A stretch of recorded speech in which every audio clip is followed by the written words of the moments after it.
Vamos orar para nós iniciarmos? Senhor, nosso Deus e nosso Pai, eterno, poderoso e maravilhoso Senhor. Senhor, nós queremos aqui, diante de Ti, papai, te agradecer por este momento, Senhor Deus, que o Senhor preparou, Pai. Te agradecer porque o Senhor preparou para que nós estivéssemos aqui estudando a Tua palavra, para crescermos diante de Ti em graça e em conhecimento. Nós queremos te pedir que as Tuas mãos estejam estendidas sobre nós neste momento, nos abençoando, Pai. Nos dá sabedoria, Pai, para nós estudarmos e entendermos todas as coisas acerca da Tua palavra, Senhor. Espírito Santo de Deus nos ilumina acerca da Tua revelação, nos ilumina acerca das Tuas verdades, Senhor. E que nós possamos também ser transformados pela Tua palavra, Pai, e assim estarmos cada vez mais perto de Ti, Senhor Deus, em comunhão contigo. É o que nós te pedimos, em nome de Jesus. Amém. Amém, pessoal. Bom, pessoal, nós vamos prosseguir então no estudo, né, sobre escatologia, e hoje nós vamos então dar um passo à frente, né, e eu estou sendo bem cuidadoso, né, eu volto a repetir, né, estou sendo bem cuidadoso, estou trazendo as coisas bem tranquilas para vocês, né, a última aula que eu disse que seria curta, a gente ficou mais de 1h30 aqui, né, mas assim, eu estou trazendo os conteúdos menores para não ficar tanta coisa, para nós entendermos realmente direitinho as coisas. Aí lá no final vou trazer a cronologia de tudo, e aí nós vamos juntar tudo que nós vimos e vai fazer sentido, tá bom? Então pode ser que agora os conteúdos talvez estejam um pouquinho soltos, talvez você olhe e pense que eles estão um pouquinho soltos, mas eles não estão, tá? Um está amarradinho ao outro. Quando nós temos a cronologia, então, da escatologia, nós vamos ver que tudo vai fazer sentido, tá certo? Proposital isso. Então, hoje nós vamos dar um passo adiante e eu vou projetar para vocês. E nós vamos ainda continuar hoje falando sobre o arrebatamento. Tá? Hoje nós vamos ver as teorias acerca do arrebatamento.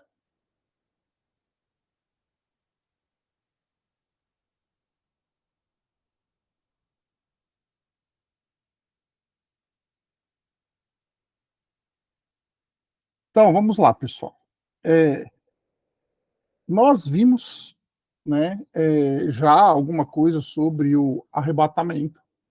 Vimos que ele vai acontecer, que ele é bíblico, que nós podemos confiar que isso vai acontecer, que ele traz uma esperança para nós, né, uma esperança escatológica, e que ele é iminente e ninguém sabe quando que vai acontecer, certo? Nós vimos também alguns sinais que precedem o arrebatamento, e esses sinais eles devem se cumprir para que todas as coisas andem segundo as profecias bíblicas e aí o arrebatamento aconteça, tá? E aí hoje nós vamos ver o quê? Hoje nós vamos ver as teorias acerca do arrebatamento e nós vamos ver qual é a posição que a nossa igreja segue, tá certo? Bom, nós temos no Novo Testamento 3 palavras que vão falar para a gente sobre o arrebatamento. A primeira é a parousia, tá? A palavra mais frequente usada nas escrituras em referência ao retorno. É retorno, tá, pessoal? Saiu errado ali. Ao retorno de Cristo é parousia, tá? Ela ocorre 24 vezes no Novo Testamento, numa variedade de conexões.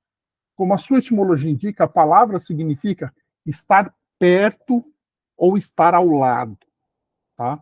Então, todas as vezes que nós encontramos a palavra parousia, ela se refere a uma presença, tá bom? Ela envolve tudo que a palavra portuguesa presença denota e passou também a significar não só a presença, mas o ato pelo qual a presença é realizada, ou seja, a vinda do indivíduo.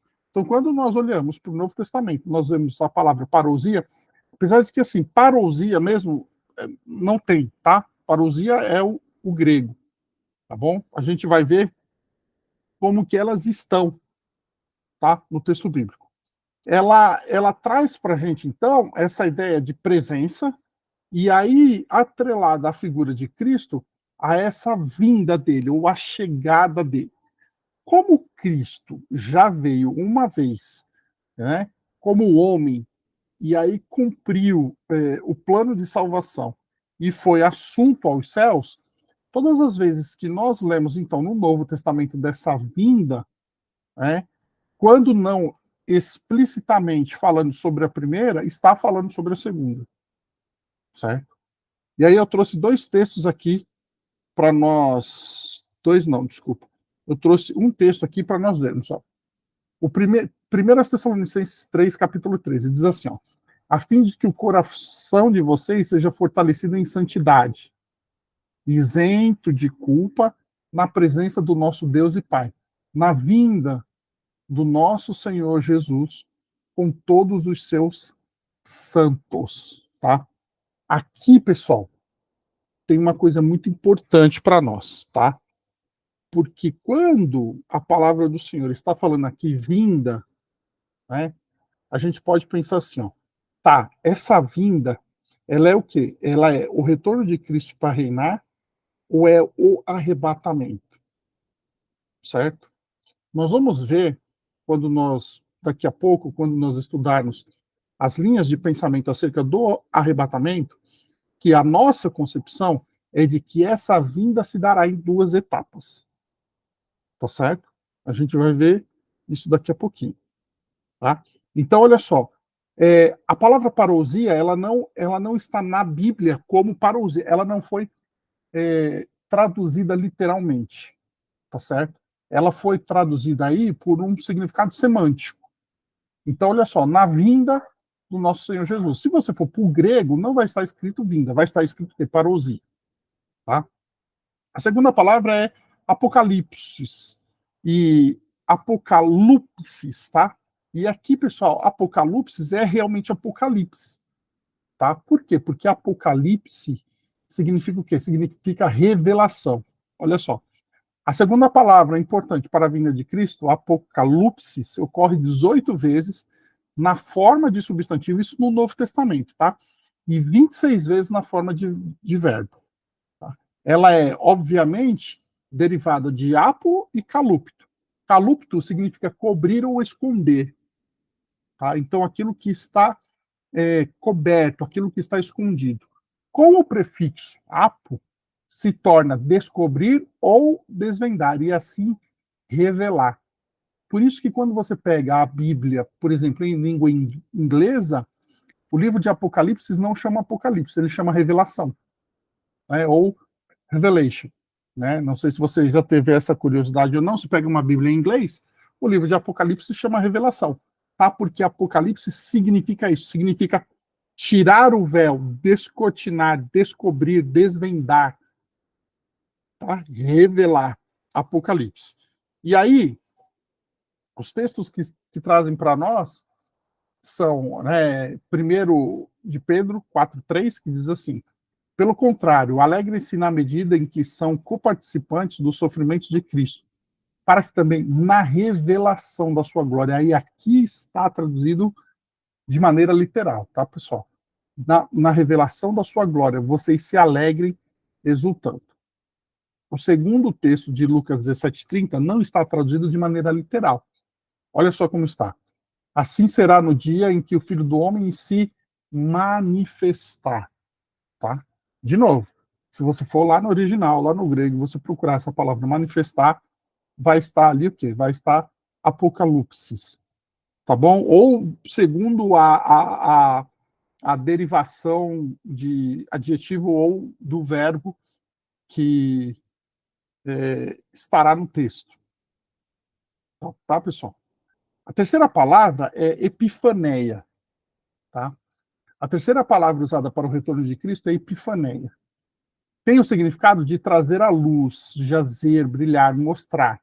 A adição da preposição dá a ela um significado intensivo. Ou seja, ele é intenso, é um trazer à luz, é um brilhar, é um mostrar, mas com intensidade, com força. Tá? É uma aparição, uma manifestação.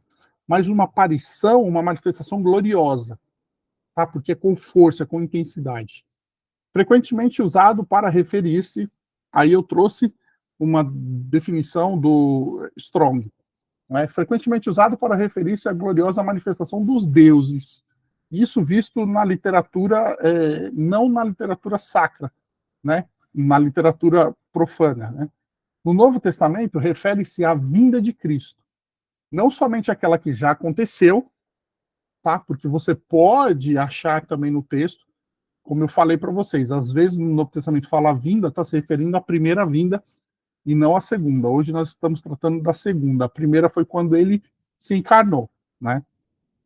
Não somente aquela que já aconteceu e pela qual a sua presença e pela qual a sua presença e poder se mostram na luz da salvação que ele fez brilhar sobre a humanidade, mas também ao grandioso retorno do céu para a terra, que ocorrerá no porvir.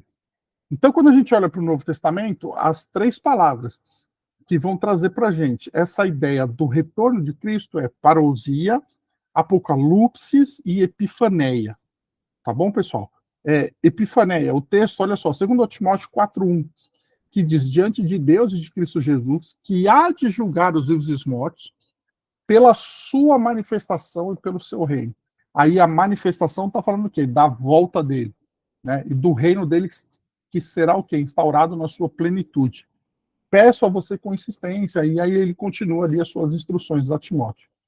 Mas aqui, nesse texto de manifestação, se você for no grego, vai estar escrito lá epifaneia. Tá bom, pessoal? São as três palavras do Novo Testamento que vão trazer para a gente essa ideia do retorno de Cristo para o quê, pessoal? Para o arrebatamento, tá? E para também para reinar no milênio, tá? Que, como eu falei para vocês, a gente vai ver que nós cremos que essa volta dele se dá em duas etapas.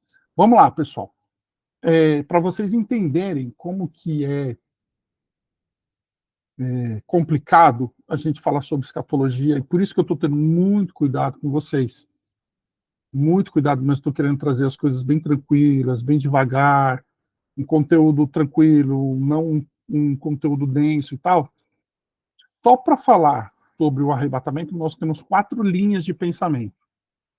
Tá? Isso sem falar sobre o milênio, que a gente também vai falar, que tem outras linhas de pensamento e tal. Mas, vamos lá, nós temos 4 linhas de pensamento sobre o arrebatamento. Tá? São elas, ó.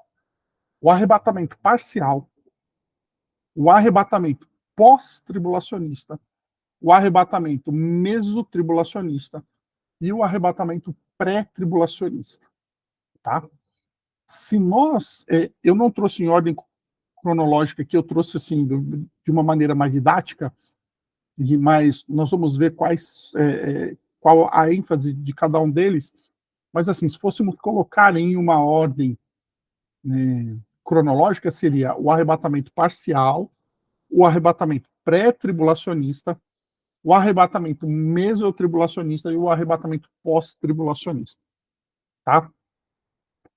O arrebatamento pré-tribulacionista, ele é também chamado de arrebatamento pré-tribulacionista dispensacionalista, por conta das dispensações, ou do dispensacionalismo, que é a doutrina que a nossa igreja segue. O arrebatamento pós-tribulacionista é também chamado de pós-tribulacionista histórico ou pós-tribulacionista clássico, porque foi uma das primeiras teorias surgidas. Inclusive, os pais da igreja, alguns pais da igreja, eram pós-tribulacionistas, tá bom? A gente vai ver o que é isso, certo? Vamos lá, então.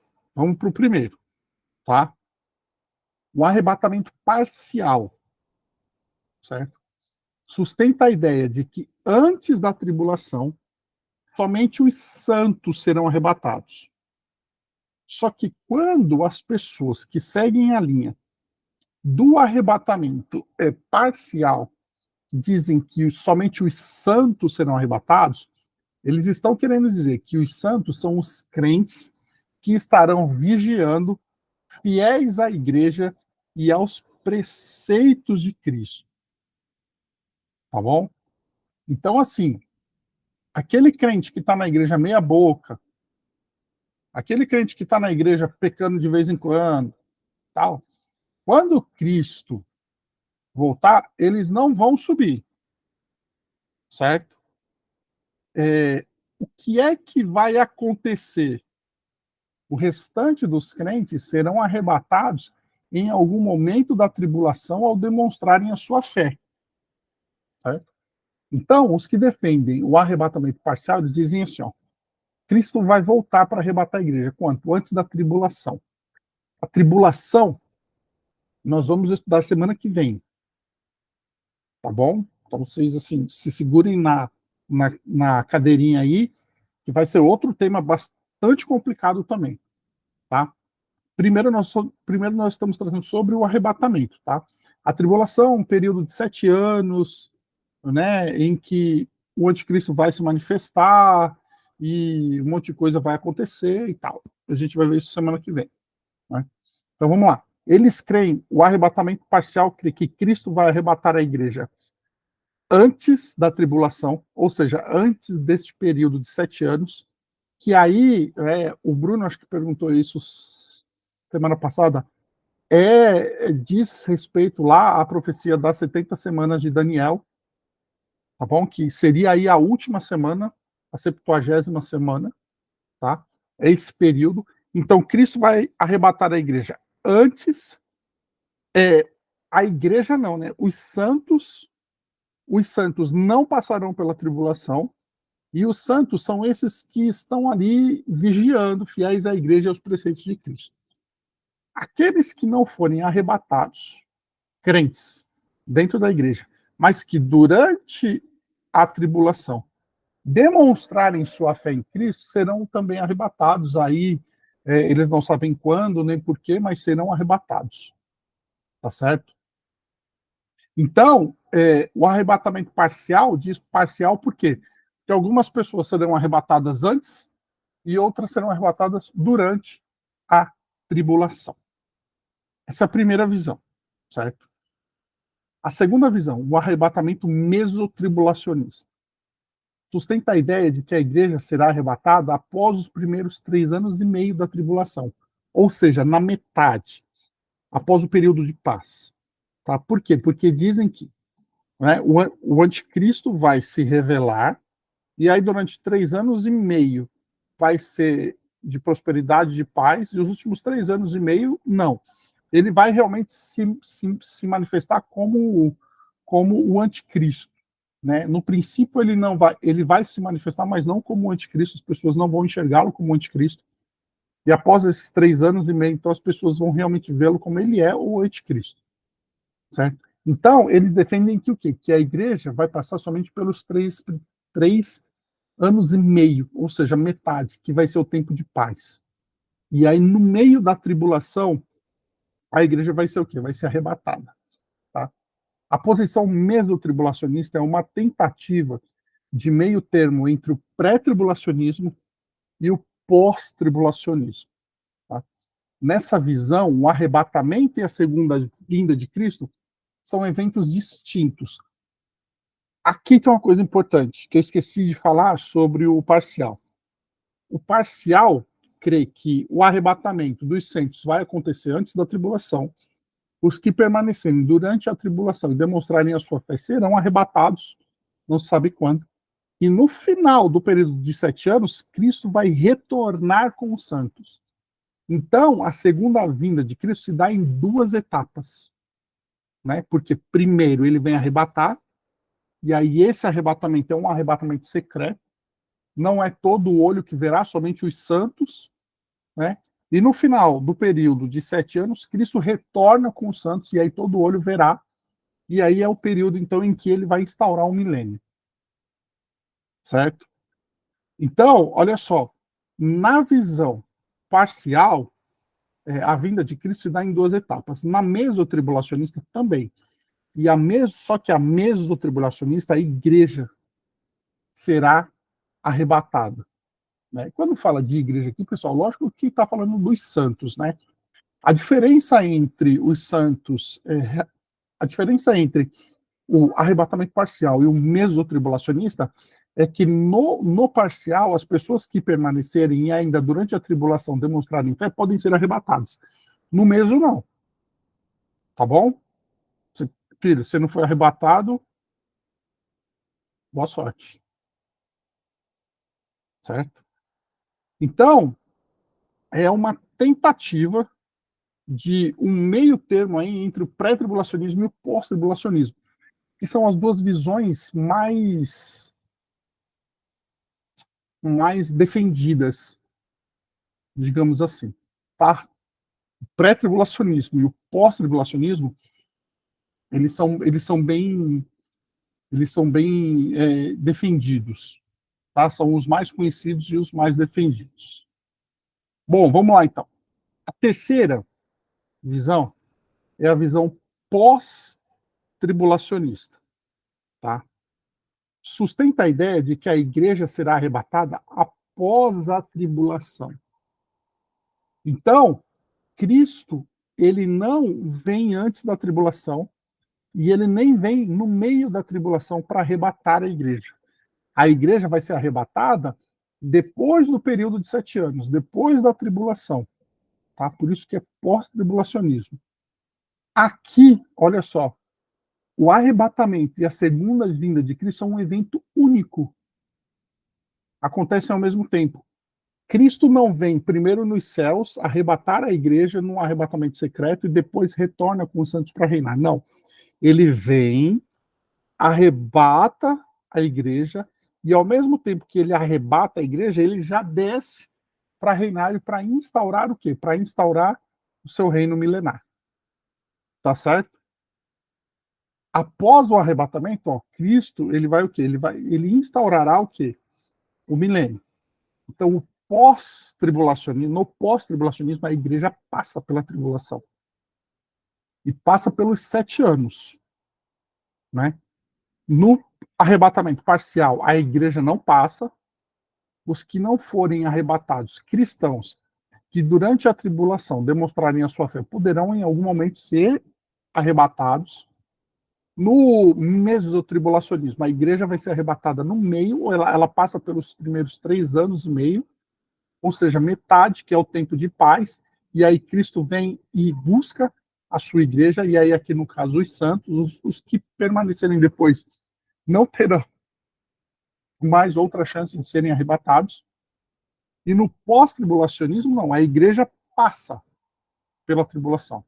Ela enfrenta os 7 anos, os 3 primeiros anos de paz e os 3,5 últimos anos, que aí vai ser assim um caos total, certo? No final dos 7 anos, Cristo vem, arrebata a igreja, ao mesmo tempo que ele arrebata, ele desce para reinar.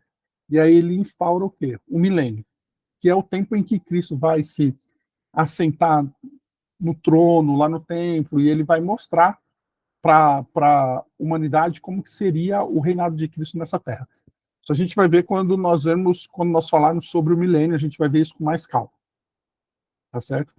Então esse é o pós-tribulacionista, que é também chamado de pós-tribulacionista histórico ou clássico. Tá bom? Se prenda só pós-tribulacionismo. E tá tudo certo.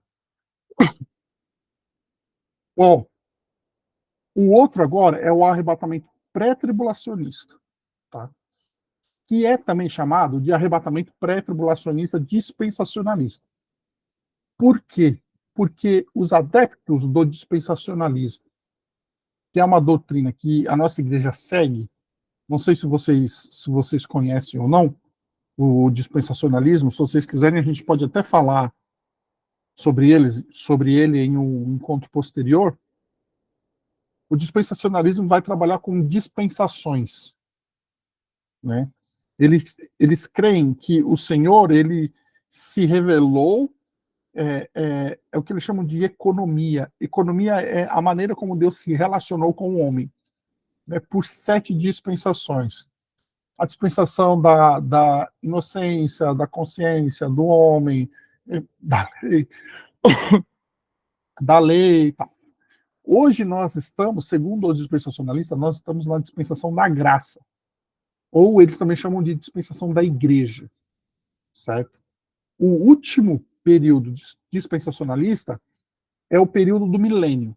Só que entre a dispensação da graça e entre a dispensação do reino, que é o do milênio, há um período de 7 anos. Esse período de 7 anos é chamado de tribulação pelos dispensacionalistas, certo? E eles creem que Cristo vai retornar antes da tribulação para arrebatar a sua igreja, certo? E essa, pessoal, é a linha que a nossa igreja segue, tá bom? É a linha que nós seguimos. Então, antes de começar o período de 7 anos, Cristo vem nas nuvens buscar a sua igreja. Segundo essa ressurreição, o arrebatamento e a ressurreição dos santos acontecerá antes do período da tribulação. Por quê? Porque eles seguem o texto de Tessalonicenses. E Paulo diz assim, ó, né, os que dormem, lembra que nós vimos sobre dormir semana passada, que é um eufemismo para aqueles que já estão no paraíso esperando a ressurreição? Então, Cristo vem nas nuvens, né? Ele ressuscita os mortos, arrebata os vivos e aí leva a igreja para o céu, para as bodas do Cordeiro. Tá? Essa volta de Cristo, Cristo virá nas nuvens, ele não vem à terra. E aí, quando ele vem nas nuvens, então, só quem vai ver o Cristo é quem for ressuscitado ou quem for arrebatado. Por isso que é chamado de um arrebatamento secreto. Tá bom? Porque só a igreja e só os que ressuscitarão, né? Quem são os que vão ressuscitar? Aqueles que morreram em Cristo. No Antigo Testamento, aqueles que morreram esperando a promessa do Messias, esperando em Cristo Jesus. Certo? Então, eles vão ser ressuscitados, nós seremos arrebatados, e Cristo vai então levar a igreja para o céu para iniciar o quê? As bodas do Cordeiro. Nós também vamos falar sobre as bodas do Cordeiro. Tá? Os santos encontrarão Cristo nas nuvens e entrarão nas bodas do Cordeiro. E essas bodas, elas vão durar o quê? 7 anos. Tá? O período exato que? O período exato da tribulação. Aí, quando esses 7 anos finalizarem, e a terra, aqueles que estiverem aqui, inclusive os que não forem arrebatados da igreja, que passarão por este período, no final desses 7 anos, Cristo vai voltar para instaurar o quê? O reino milenar dele. Só que no final dos 7 anos, quando Cristo retornar, aí essa vinda dele vai ser visível a todos. Porque aí ele não virá somente nas nuvens para nos arrebatar, ele vai descer a terra para reinar aqui. Tá bom? E aí depois nós vamos ver como que a gente crê durante esse tempo de 1000 anos, se é literal, se não é, o que vai acontecer, como vai ser, tal. A gente vai ver quando a gente estudar o milênio. Vamos nos atentar agora ao arrebatamento, tá? Então, olha só, ao final dos 7 anos, períodos de tribulação, Cristo retornará com os seus santos para instaurar o seu reinado na terra. Desculpa, pessoal, estou com um pouquinho de pigarro, bebi água gelada agora. Vamos lá. Então, olha só, nós vimos 4 visões, certo? Nós temos a visão do arrebatamento parcial, Cristo volta antes da tribulação, arrebata os santos. Aqueles da igreja que não, esses santos são os que estiverem ali firmes com Cristo. Né? Os da igreja que não estiverem firmes com Cristo, estiverem em pecado, essas coisas e tal, não serão arrebatados, mas eles terão a chance de ser arrebatados durante a tribulação, não se sabe quando. Esse é o arrebatamento parcial, que tem, pessoal, tem muito pouca adesão, tá bom? Mas é uma doutrina que é vista. Você pode encontrar alguém falando sobre isso. Aí você tem o mesotribulacionista, que vai dizer assim, não, a igreja vai enfrentar os primeiros 3 anos e meio da tribulação, que é o tempo de paz, e no meio da tribulação, Cristo vai retornar e vai buscar a igreja. E aí aqueles que não forem arrebatados não terão outra chance de arrebatamento. Tá? O mesotribulacionista é uma tentativa de meio termo entre o pré-tribulacionismo e o pós-tribulacionismo. Porque o pré-tribulacionismo e o pós-tribulacionismo, eles são bem excludentes um do outro. Então, os meso vieram e falaram assim, ó, não é nenhum e nem outro, tá? É aqui no meio, tá? É, alguém levantou a mão? Pode abrir o microfone e falar. Paz, pastor, é o Bruno. Fala, Bruno. Ô, pastor, fiquei uma dúvida. Tem algum texto que essas duas teses se baseiam, tanto a do parcial como a do meso? Você tinha comentado que o pré-tribulacionista seria aquela de Tessalonicenses. Esses dois teriam algum texto bíblico? Ô, Bruno, então, basicamente, todos eles se baseiam nos mesmos textos, eles partem de interpretações diferentes, Tá, entendi. entendeu? Cara, por isso que escatologia é muito complicado. Você vai ver quando a gente for estudar o milênio, você vai ver que em Apocalipse, se eu não me recordo agora, 20 ou 21, cara, nós temos três linhas de pensamento baseado no mesmo capítulo. No mesmo capítulo, três linhas. Então, assim, por que eu não trouxe os textos para vocês? Porque os textos são os mesmos para todos. O que eles fazem são interpretações diferentes. Entendeu? Por exemplo, assim, ó, nós vimos que os, as palavras do, do Novo Testamento que representam a vinda de Cristo, certo? Então, assim, ó, tem texto que você lê que você pode pensar assim, não, mas aqui está falando sobre a vinda de Cristo, mas está falando sobre o arrebatamento também, está ali, entendeu? Então, eles partem de interpretações, porque assim, ó, eu não quero, porque assim, ó, se a gente for entrar no método de interpretação, cara, vai ficar uma loucura, entendeu? Se vocês quiserem depois partir para entender melhor o método de interpretação, eu posso indicar material para vocês, mas assim, é bem complicado. Por quê? Porque vocês vão ter que entrar no grego, né? Porque aí, vocês lembram que quando eu falei para vocês sobre o Apocalipse, eu falei para vocês que assim, ó, quando a gente vai interpretar Apocalipse, nós temos a interpretação alegórica e a interpretação literal. Nós temos a interpretação preterista e a interpretação futurista, né? E aí tudo isso eles partem de sistemas hermenêuticos exegéticos de interpretação, só que para isso tem que entrar no grego. E aí para entrar no grego, para realmente entender isso, pessoal, não dá para ser um grego básico, tá? Porque aí você vai entrar nas declinações dos verbos e dos substantivos e tal. Assim, assim, é um pouco complicado assim.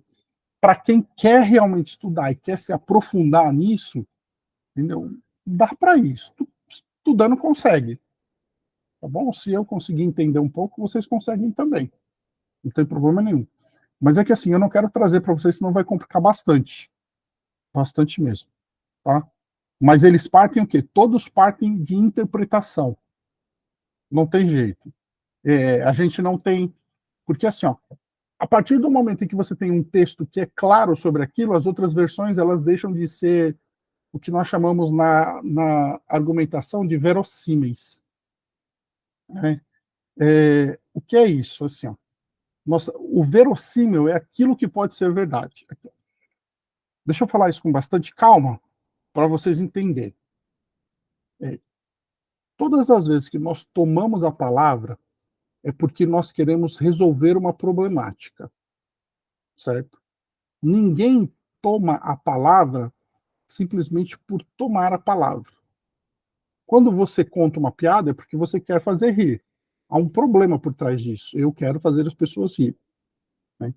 Quando você pergunta a hora para alguém, é porque há um problema, eu preciso saber da hora. Então, nós tomamos a palavra, nós fazemos uso da palavra para quê? Para resolver problemas. Aí entra a parte argumentativa. Quando eu tenho uma questão, e essa questão tem um alto índice de problematicidade, né?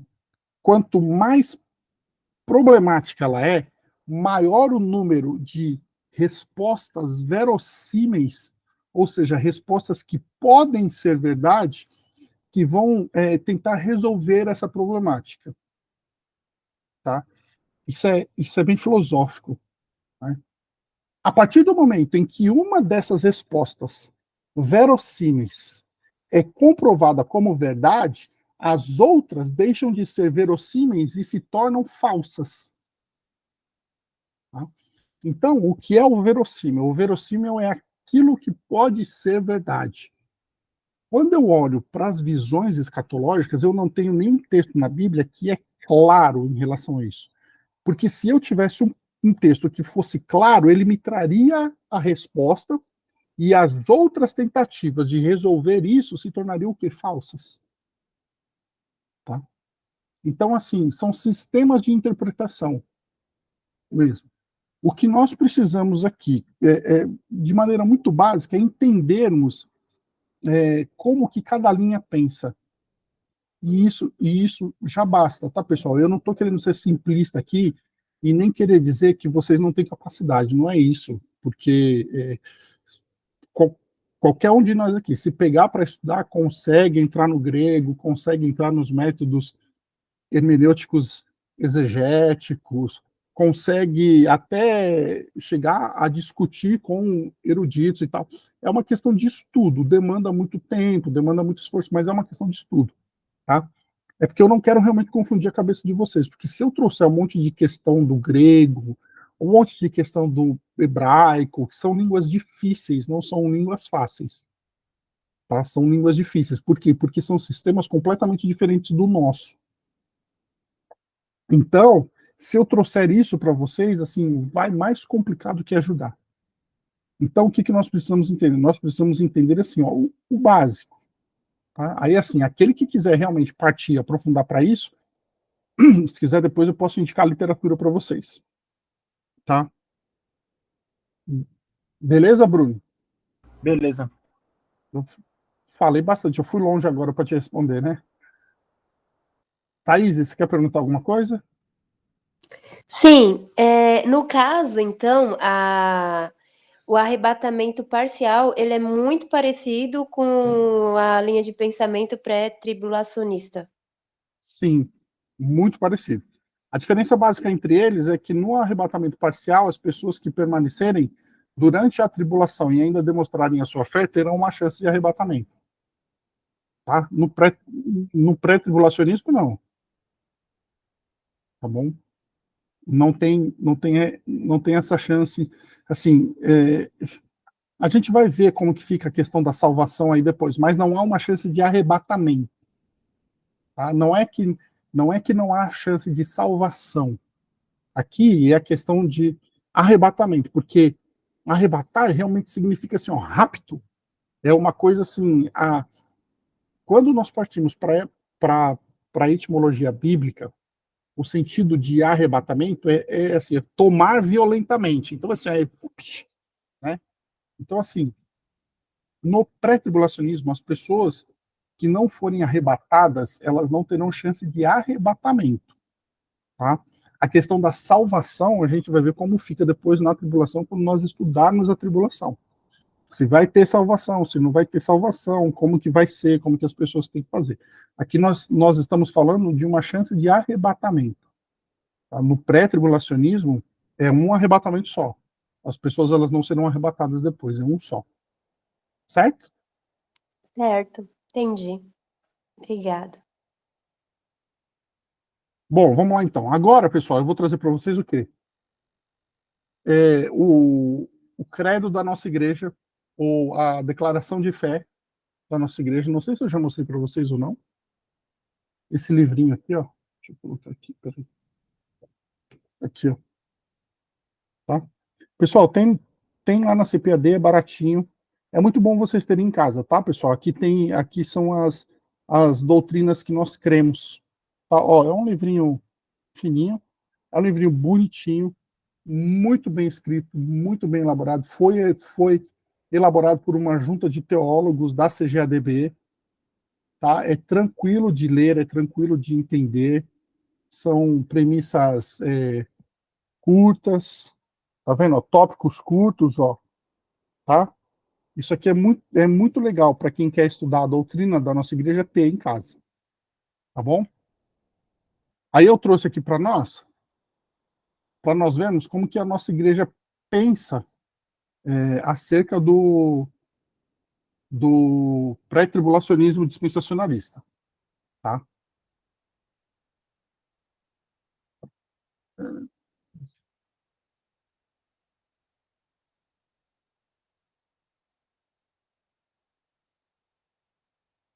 Vamos lá. Diz assim, está na página 185. Cremos e professamos que a segunda vinda de Cristo é um evento a ser realizado em duas fases. Lembra que eu falei para vocês, né? Aqui, pessoal, se nós pensarmos bem, o arrebatamento parcial, o mesotribulacionismo e o pré-tribulacionismo creem que a segunda vinda será um evento em duas fases. A única visão que crê que a vinda de Cristo será uma única vez, ou seja, o arrebatamento e a vinda para instaurar o reino, será uma, o pós-tribulacionismo. Tá? Então, ó, a segunda vinda de Cristo é um evento a ser realizado em duas fases. A primeira é o arrebatamento da igreja antes da grande tribulação. Está escrito errado ali. Momento em que nós, olha só, está vendo o texto de Tessalonicenses 4,17? Ó, em que nós, os que ficarmos vivos, seremos arrebatados. Certo? A segunda fase é a sua vinda em glória, depois da grande tribulação, e visível aos olhos humanos. Aí traz o texto de Apocalipse 1,7. Eis que vem com as nuvens, e todo olho verá, até os mesmos que o traspassaram, e todas as tribos da terra se lamentarão sobre ele, sim, amém. Nessa vinda gloriosa, Jesus retornará com os santos arrebatados da terra, na vinda do nosso Senhor Jesus Cristo, com todos os seus santos. 1 Tessalonicenses 3,13. Declaração de Fé das Assembleias de Deus, página 185. Então, olha só, você está vendo como que a doutrina da nossa igreja, ela junta textos e parte de interpretações para dizer que o arrebatamento vai acontecer em duas fases. Os pós-tribulacionistas clássicos usam os mesmos textos para dizer que, assim, não, na verdade, não vai acontecer em duas fases. Tudo isso que está sendo relatado aqui vai ser um evento único. Tá? Por isso que eu falei para vocês, partimos de quê? De sistemas interpretativos, hermenêuticos exegéticos. Tá bom? Mas vamos lá, vamos nos atentar ao que a nossa igreja crê, a linha que a gente segue. Então a gente crê que, olha só, primeiro, Cristo vai arrebatar a igreja antes da tribulação, antes dos 7 anos. Aí, olha só, o texto de 1 Tessalonicenses 4,17. Nós, os que ficarmos vivos, seremos arrebatados. Tá? A segunda fase é sua vinda em glória depois da grande tribulação, invisível aos olhos humanos. Eis que vem com as nuvens, e todo olho verá, até os mesmos que o traspassaram, e todas as tribos da terra se lamentarão sobre ele, sim, amém. Por quê? Né? Primeiro, Cristo vem nas nuvens, então é um arrebatamento secreto, certo? Só quem vai ver são os santos, aqueles que forem arrebatados e os que ressuscitarem. Na segunda vinda, todo mundo vai ver. E aí, pessoal, é aquilo que a gente estava falando assim, ó, porque Cristo primeiro veio como cordeiro para ser morto.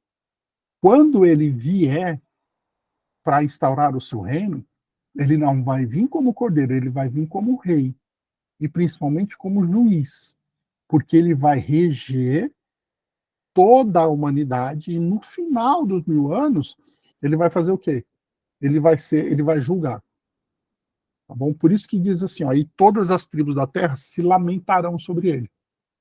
Tá? Porque essa vinda ela vai ser gloriosa, manifesta, poderosa, maravilhosa para nós que estamos em Cristo. Tá? Nessa vinda gloriosa, Jesus retornará com os santos arrebatados da terra, na vinda de nosso Senhor Jesus Cristo, com todos os seus santos. Um outro trecho, também um pouco maior, da declaração diz assim, é o termo que nós usamos para, aqui fala sobre o arrebatamento, tá bom? Porque aqui, esse primeiro está falando sobre a segunda vinda. Tá? Aqui fala sobre o arrebatamento. Ó. É o termo que nós usamos para designar o rapto dos santos. Rapto por quê? Porque dá aquela ideia realmente de rapto, com força, sabe? Uma retirada com força dos santos da face da terra para o encontro com o Senhor nos ares. Porque o mesmo Senhor descerá do céu com alarido, e com voz de arcanjo, com a trombeta de Deus, e os que morreram em Cristo ressuscitarão primeiro. Depois nós, os que ficarmos vivos, seremos arrebatados juntamente com eles nas nuvens, a encontrar com o Senhor nos ares, e assim estaremos sempre com o Senhor. Texto de 1 Tessalonicenses. Nesse evento, os mortos em Cristo e os santos do Antigo Testamento serão ressuscitados primeiro, seguindo-se a transformação dos salvos vivos. Tá? E o simultâneo encontro de ambos, os grupos, com o Senhor nos ares. Então, quando Cristo voltar para arrebatar a igreja, ele vai parar nas nuvens, vai ressuscitar os que morreram nele, vai arrebatar os santos. Ao mesmo tempo, os dois grupos vão se encontrar com ele nas nuvens e aí nós estaremos com ele por toda a eternidade. Tá? Esse advento será invisível aos olhos do mundo, porém seus efeitos serão perceptíveis. Né? Eles não vão ver Cristo. Quando eles perceberem a igreja foi arrebatada, só que os efeitos do arrebatamento da igreja vai ser visível a todos eles. Vocês já viram aqueles adesivos de carro assim?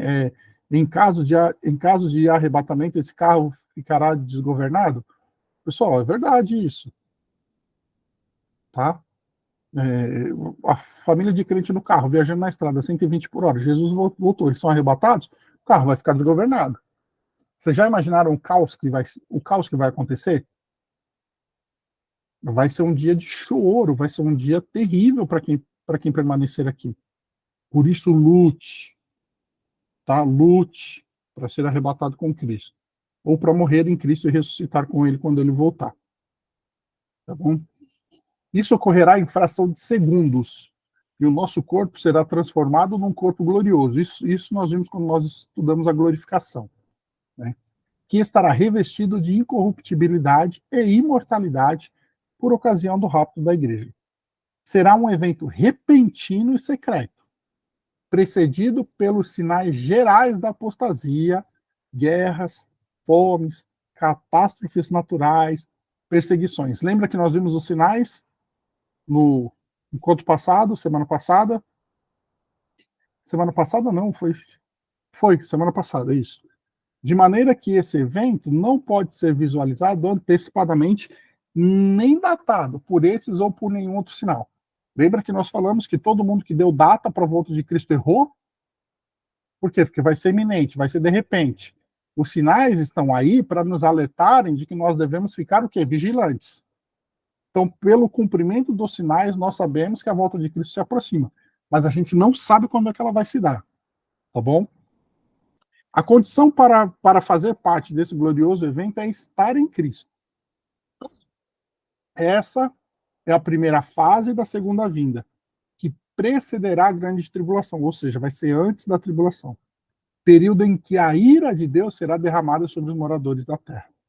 A ira de Deus, por quê? Porque eles serão entregues ao reinado do anticristo e ele vai se revelar como anticristo mesmo, vai tocar o terror.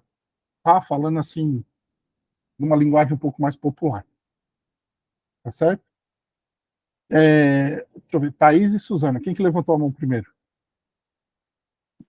Não, eu já tinha, continuou, permaneceu aqui a mãozinha, mas eu já, foi da anterior. Tranquilo então. Suzana, quer perguntar alguma coisa, falar alguma coisa?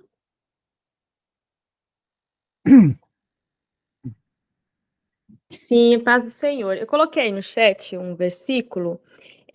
Será que esse pode ser considerado também um fundamento para essa linha de pensamento dos pré-tribulacionistas? Sim. Sim, eles se sustentam também em cima desse texto. Tá? Os que defendem, aqui vou falar sobre o outro lado também, só para vocês entenderem o argumento deles. Tá? Eles defendem esse texto, de que esse texto, por exemplo, não está falando especificamente da grande tribulação. Tá bom? Está falando, por exemplo, sobre uma perseguição que virá como, por exemplo, o povo judeu foi perseguido na Segunda Guerra. Tá? Então, vocês estão vendo como as interpretações elas são bem sutis? E por isso que a gente tem que prestar bastante atenção, tal, entendeu? E por isso também que eu quis trazer para vocês assim bem tranquilo, bem explicado. Então, pessoal, o que é que tem que ficar muito bem definido para nós hoje? As 4 visões simultâneas. Eu não quero complicar a cabeça de vocês, sessão. Tem uma outra visão sobre o arrebatamento que eles chamam de pós-milenismo, que é o que os presbiterianos creem. Os presbiterianos creem que a igreja vai ser arrebatada após o milênio e que nós já estamos vivendo o milênio. Por isso que eu não quis trazer para vocês hoje. Eu vou deixar para falar para vocês quando nós falarmos sobre o milênio. Tá? Os presbiterianos dizem que o milênio já está acontecendo e que o reinado de Cristo se dá pela expansão da igreja. Eu acho, particularmente aqui para vocês, tá? Eu acho bem furada essa interpretação. Porque o mundo vai de mal a pior, como é que Cristo está reinando? Né? Para mim, não é isso que a Bíblia diz. Nós vamos ver isso quando nós estudarmos o milênio. O milênio, a gente já tem mais textos bíblicos para respaldo. Tá bom? Não faz sentido, né? Tá bom? Então, vamos lá, pessoal. O que é que tem que ficar para nós hoje? As 4 linhas de pensamento sobre o arrebatamento. Tá? O arrebatamento parcial, o arrebatamento, o mesotribulacionismo, o parcial se dá antes da tribulação. Os que forem arrebatados, os que não forem arrebatados, ainda terão a chance de arrebatamento durante a tribulação ao demonstrarem fé. Mesotribulacionismo, que vai dizer que Cristo vai arrebatar a igreja no meio da tribulação, ou seja, 3 anos e meio. Nós temos o pós-tribulacionismo, que diz que a vinda de Cristo será um evento único, o arrebatamento e a vinda para reinar, e o arrebatamento se dará após a tribulação, então a igreja passará pela tribulação.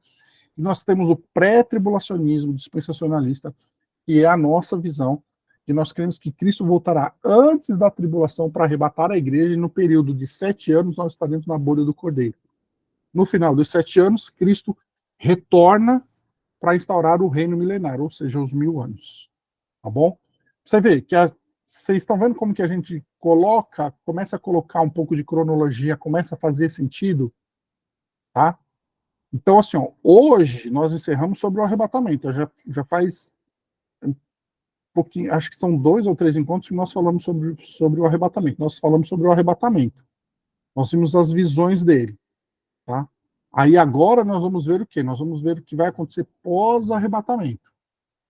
Tá bom? Nós vamos ver primeiro a tribulação. Porque, segundo as visões, quando Cristo volta, né, no parcial, no meio, antes ou depois, tem implicações para o que vai ocorrer durante a tribulação. Tá bom? E aí a gente vai ver. Bom, Thaís, você levantou a mão mesmo ou não? Ou ela ficou da outra vez? Não, ela ficou, ela não tá aí para sempre. Mas aí eu já tenho uma dúvida. Então diga. Porque, no caso, os pós-tribulacionistas, que são os calvinistas, eu diria, né? Não, É isso? eles são pós-milenistas. Milenistas, os É, calvinistas, será? Enfim, é que assim, tipo, eles têm uma linha de pensamento que às vezes a gente acaba colocando em dúvida, porque essa questão de tipo, ai, vai ser silencioso a volta de Jesus, ninguém vai saber, que é o que nós acreditamos, não abrir e piscar de olhos e tudo mais. Só que aí a pessoa que tá no carro, um vai sumir e o outro vai ficar. Se o carro for desgovernado, aquela pessoa ela não vai morrer? vai. E aí, minha filha, segue-se o destino. Aí, tipo, ela já, se ela foi perdida, a alma dela tá perdida, então ela vai esperar agora o julgamento final mesmo. Exatamente. Porque também vai ter a fase da morte, que as pessoas vão procurar a morte não vai, eles não As vão pessoas vão encontrar. procurar a morte e não vão achar a morte. Mas não é nesse momento que Jesus, que a igreja subiu no abrir e piscar de olhos. Então, é durante a tribulação, tá? Uhum, A entendi. gente, a Vai gente vai chegar nesse ver ponto certinho, ainda, a gente vai mas... chegar nesse ponto. Ah, entendi. Tá Porque certo. são implicações do que vai ocorrer durante a tribulação. Então, quando nós estudarmos o período tribulacional, nós vamos ver todas essas implicações. O que é Tá que vai certo. acontecer, como vai se dar. Inclusive, a gente vai ver o tribunal de Cristo, todas essas coisas. Tá certo? Entendi, tá certo. Mas a mãozinha não fui eu que levantei, não. Ela ficou aí para sempre, tá? Obrigada. Beleza. Diga, Bruno. Pastor, aquele texto de Apocalipse 7, onde ele diz dos 144 mil, que vem 12 mil de cada tribo, e depois que o ancião pergunta de onde que vem esse, ele fala que vieram da grande tribulação. Essa parte, ela pode-se dizer que seria do pessoal da linha que acredita no pós-tribulacionista, que seriam os eleitos que foram pós a tribulação? Não. Ali está falando especificamente dos judeus. Os judeus que serão salvos durante a tribulação. Tá, entendi. Então, esse Tá? texto, no caso, seria. Porque uma vez. Esse texto é específico para os judeus, 12 mil de cada tribo judaica. Entendeu? Tá. É um texto específico para os judeus. Porque uma vez, conversando com o pessoal que era da presbiteriana, eles comentaram justamente esse texto falando que os eleitos, que seriam os predestinados, seriam esses 144 mil e eles seriam arrebatados pós-tribulação. Aí eles se baseiam nesse texto. Não, aquele texto é específico para os judeus. A gente vai ver também. Tá. Tá bom? Se preocupando, a gente vai ver bem especificamente ali, os 12 mil de cada tribo. São 12 tribos judaicas, 12 mil de cada tribo, 144. Os adventistas, vocês verem só como é complicado. Os adventistas dizem que somente 144 mil da humanidade serão salvos. E aí você vira para eles e fala para eles assim, ó, quantas pessoas já passaram por esse mundo? Você não acha que 144 mil já não foram salvos? Então, filho, você está fora, né?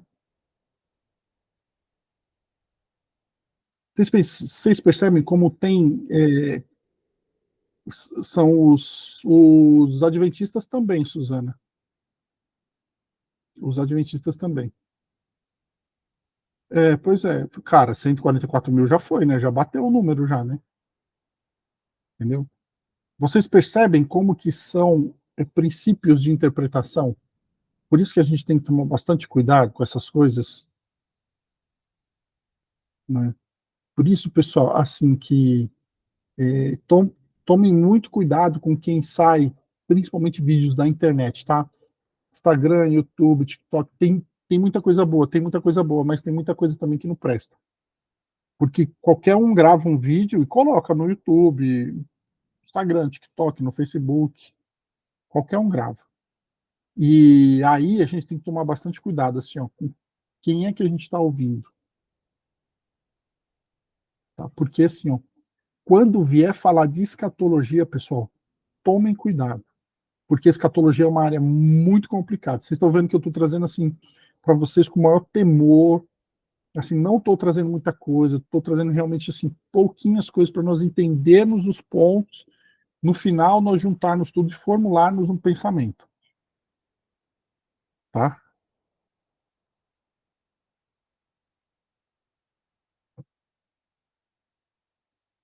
O professor deu uma aula só disso.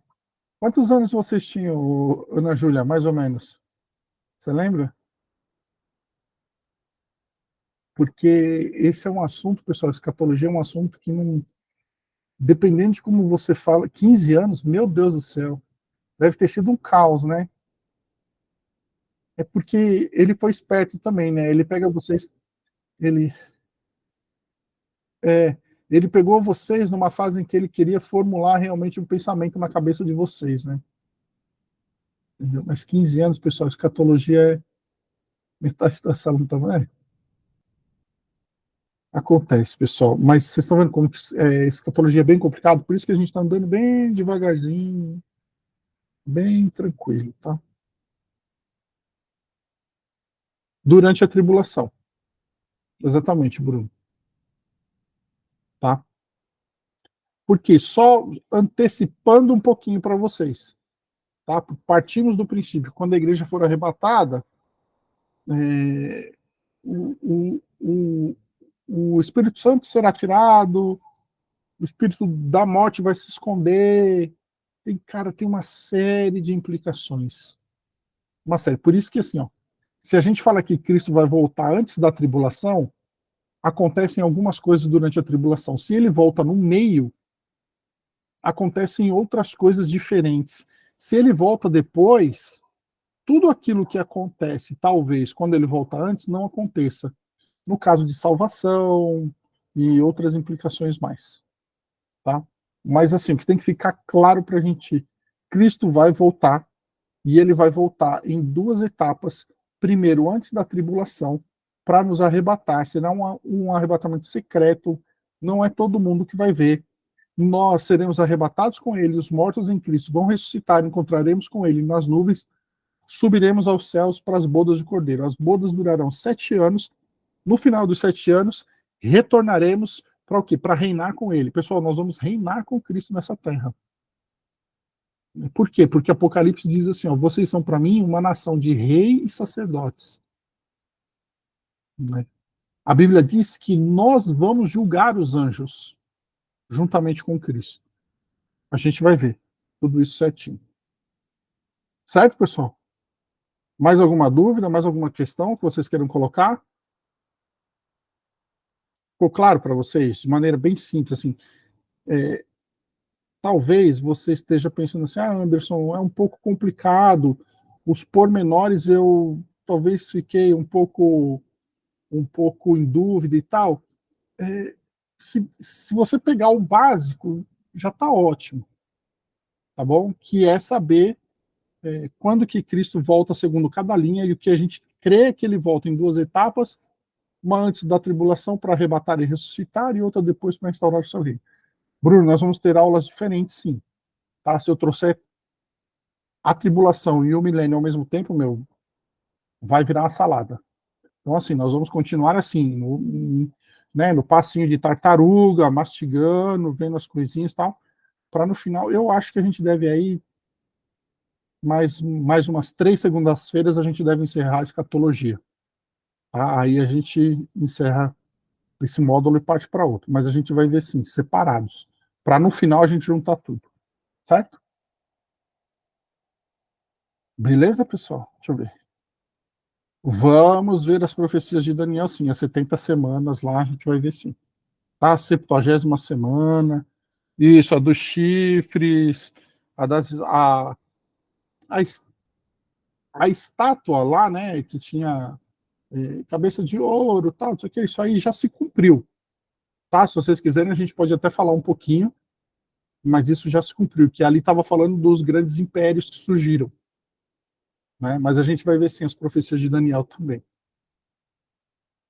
Certo, pessoal? Fechou por hoje? O reino romano é o último. Exatamente, que foi o de bronze misturado com barro, se não me engano, né? Ou latão misturado com barro, ferro misturado com barro, alguma coisa assim.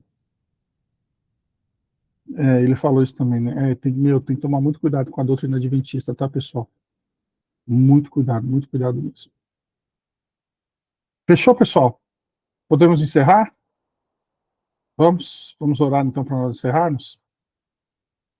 Senhor, nosso Deus e nosso Pai, nós queremos te louvar, te agradecer e engrandecer por mais uma vez, papai, estarmos aqui diante de ti e juntos podemos estudar a tua palavra. Senhor, nos dá sabedoria para nós, agora, papai, entronizarmos tudo aquilo que nós vimos e colocarmos em prática, Senhor Deus, crendo e principalmente tendo essa esperança escatológica de que o Senhor voltará para nos buscar, Senhor. Nós queremos te louvar e te agradecer e te pedir, Senhor Deus, nos preserva, Senhor Deus, diante de ti, até o arrebatamento. Nos preserva, Senhor Deus, na tua presença, Pai, até o cumprimento de todas estas coisas, Senhor. Nos dá agora uma noite de sono e de descanso na tua presença, Pai. E nos dá uma semana abençoada, de vitória. Em tudo faz o teu nome glorificado, papai. Por toda a honra, toda a glória e todo o poder são teus. É o que nós pedimos, te agradecemos, em nome de Jesus. Amém. Amém, pessoal. Beijo no coração de vocês. Obrigado pela presença de vocês. Até